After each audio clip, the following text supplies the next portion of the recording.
राम राम दर्शकों, बहुत बहुत स्वागत है आप सभी का इंडिया न्यूज के इस खास प्रोग्राम हरियाणा डायरी में। और आपके सामने हरियाणा डायरी प्रस्तुत कर रही हूं मैं लीचवी रॉय। शुरू करेंगे। हरियाणा के मुख्यमंत्री नायब सिंह सैनी ने सोमवार को विधानसभा में बतौर वित्त मंत्री 2,23,000 करोड़ का बजट पेश किया। ये पिछले बजट की तुलना में 10.28% ज्यादा है। मुख्यमंत्री नायब सैनी ने 3 घंटे 10 मिनट तक बजट भाषण पढ़ा। अंत में स्पीकर हरविंद्र कल्याण ने कहा कि सीएम को इसके लिए अवार्ड मिलना चाहिए। वहीं सीएम सैनी ने बजट में किसानों को खास तोहफा दिया है। देशी कपास की खेती पर प्रोत्साहन राशि बढ़ाकर 4,000 प्रति एकड़ कर दी गई है, जबकि धान के स्थान पर दालें, तिलहन और कपास की खेती करने वाले किसानों को 2,000 प्रति एकड़ अतिरिक्त बोनस दिया जाएगा। निर्यात के लिए प्रमाणित किसानों को अगले 5 वर्षों तक 10,000 प्रति एकड़ वार्षिक अनुदान देने का प्रावधान भी किया गया है। मुख्यमंत्री बागवानी बीमा योजना के तहत फलों पर मुआवजा 50,000 और सब्जियों और मसालों पर 40,000 प्रति एकड़ तक बढ़ा चुके हैं। मधुमक्खी पालन को इस योजना के दायरे में शामिल किया जाएगा। किसानों को बाजार से सीधे जोड़ने के लिए प्रदेश भर में ग्रामीण हाट मंडियां स्थापित करने की योजना है। पशुपालन और मत्स्य पालन को बढ़ावा देने के लिए हिसार और फरीदाबाद में मछली मंडियां स्थापित की जाएंगी, जबकि करनाल में मछली प्रसंस्करण इकाई बनाई जाएगी। दुग्ध उत्पादन क्षमता बढ़ाने के लिए रेवाड़ी और अंबाला में उच्च क्षमता वाले मिल्क प्लांट स्थापित किए जाएंगे। खाद्य गुणवत्ता सुनिश्चित करने के लिए राज्य में 8 नई फूड टेस्टिंग लैब स्थापित की जाएंगी, जिनमें करनाल में NABL प्रमाणित दूध एवं खाद्य परीक्षण प्रयोगशाला भी शामिल है। यह बजट कृषि, रोजगार, स्वास्थ्य, पशुपालन और ग्रामीण विकास को गति देने के उद्देश्य से तैयार किया गया है।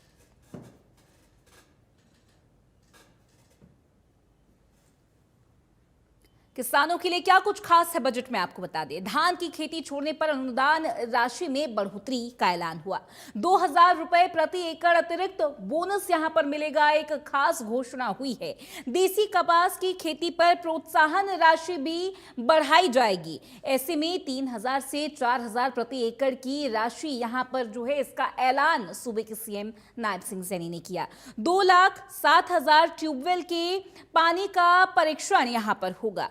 इसके साथ प्राकृतिक जैविक खेती के लिए 10,000 प्रति एकड़ अनुदान का ऐलान किया गया। प्राकृतिक जैविक खेती को बढ़ाने के लिए पॉलिसियां भी बनाई जाएंगी।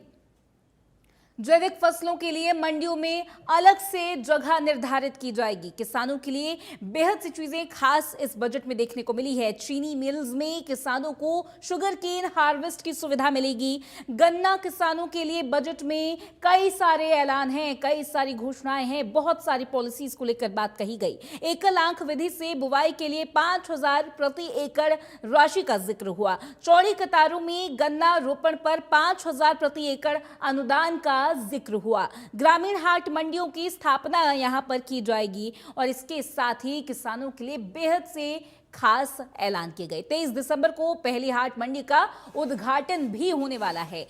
मोरनी ब्लॉक को प्राकृतिक ब्लॉक में विकसित करने की योजना का जिक्र भी सूबे के सीएम नायब सिंह सैनी ने किया।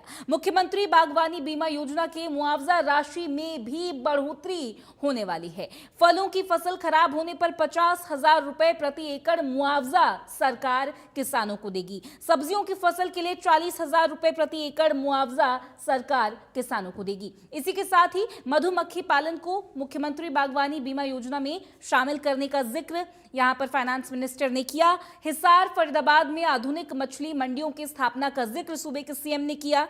7 नए राजकीय पशु औषधालय खोले जाएंगे। आपको बता दें कि ये कुछ अहम जानकारियां, ये कुछ अहम सौगातें हैं जो यहां पर किसानों को सूबे के सीएम ने दी। धान की खेती छोड़ने पर अनुदान राशि में बढ़ोतरी का जिक्र हुआ। एवं संबंधित क्षेत्र हरियाणा का किसान केवल देश का अन्नदाता नहीं, बल्कि हरियाणा की आर्थिक सामाजिक स्थिरता का सशक्त आधार भी है। इसलिए किसान की आशा हमारी सरकार की दिशा है। माननीय अध्यक्ष जी, पिछले बजट में मैंने उर्वरकों के तर्कसंगत प्रयोग के लिए इंटीग्रेटेड फर्टिलाइजर मैनेजमेंट सिस्टम को मेरी फसल मेरा ब्यौरा पोर्टल के साथ एकीकृत करने की घोषणा की थी। इससे वर्तमान रबी सीजन के दौरान उर्वरक वितरण में पारदर्शिता आई है। 8 अक्टूबर 2025 से 28 फरवरी 2026 के बीच केंद्र सरकार को उर्वरक सब्सिडी में 704 करोड़ रुपए की बचत हुई है। माननीय अध्यक्ष जी, 15 जनवरी को हिसार में कृषि, बागवानी, पशुपालन, मत्स्य पालन और सहकारिता से जुड़े 362 किसानों तथा कृषक उत्पादक संगठनों से जुड़े भाइयों और बहनों से विचार विमर्श में मुझे कुल 58 सुझाव मिले थे। मैंने न केवल इन सभी सुझावों को वरना AI चैट बॉट से प्राप्त हुए अधिकांश सुझावों को भी किसी न किसी रूप में इस बजट में शामिल किया है। वर्ष 2026-27 के मेरे मुख्य बजट प्रस्ताव इस प्रकार हैं। पिछले बजट में लवणीय नमकीन भूमि को पुनर्जीवित किए जाने के लिए 1 लाख एकड़ भूमि के निर्धारित लक्ष्य में से लगभग 92,000 एकड़ भूमि के सुधार का कार्य प्रगति पर है। वर्ष 2026-27 के लिए भिवानी, रोहतक, गुरुग्राम व अन्य जिलों में अतिरिक्त 1,40,000 एकड़ भूमि को खेती लायक बनाने का मेरा प्रस्ताव है। माननीय अध्यक्ष जी, मेरा पानी मेरी विरासत योजना के अंतर्गत धान की खेती छोड़ने वाले किसानों को मिल रही अनुदान राशि मैंने पिछले वर्ष 8,000 प्रति एकड़ की थी। वर्ष 2026-27 में जो किसान धान छोड़कर दालें, तिलहन, कपास उगाएंगे उन्हें 2,000 मेरी फसल मेरा ब्यौरा से जुड़े किसानों को जैविक खाद पर 80% सब्सिडी तथा 5 किलोग्राम तक के पैकेट विक्रेताओं को बिक्री संबंधी लाइसेंस से छूट देकर जैविक खेती को व्यापक रूप से बढ़ाने का मेरा प्रस्ताव है।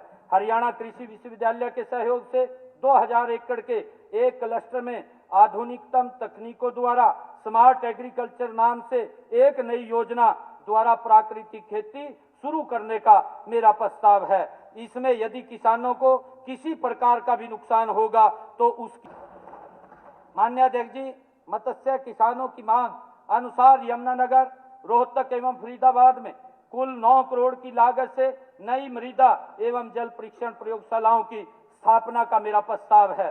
ज्योतिसर एवं सांपला में स्थित राजकीय बिजली बीज फार्मों का सुदृढ़ीकरण, आधुनिकीकरण किया जाएगा। इसके लिए कुल 20 करोड़ का मेरा प्रस्ताव है।